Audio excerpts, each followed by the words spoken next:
দরজা খুলেই তাকে না পাওয়ারি মাঝে আছে বেদনারি সুর, ভুলে যেতে চাইলে ভাসে তোরি মুখ।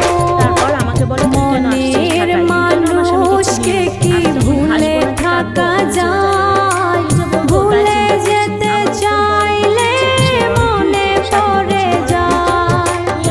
মরণ যদি আসে অপ্রিয়তমা, ভুলে যেতে পারবো না প্রিয়তমা। পরে বললাম তোরা বের হবি নাকি আমি পুলিশ ডাকবো, পাবলিক ডেকে তোদের দুইটারেই গণধোলাই খাওয়াবো। আমার মেয়েও এসব দেখে চিৎকার শুরু করছে। তারপর ওই মহিলা বের হয়ে যায় আর আমি ফোন নিয়ে বাড়িতে কল দিতে যাই। অমনি ফোন নিয়ে যায়, আমাকে বোঝাতে যায়। আমি সেদিন প্রথম তার মুখের উপর একটা প্লেট ছুঁড়ে মারি, তার নাক থেকে রক্ত পড়া শুরু করে। আমি দেখি না, মেয়ে খুব কান্না করে, তাই মেয়েকে সামলাই। সে তখন বলে যা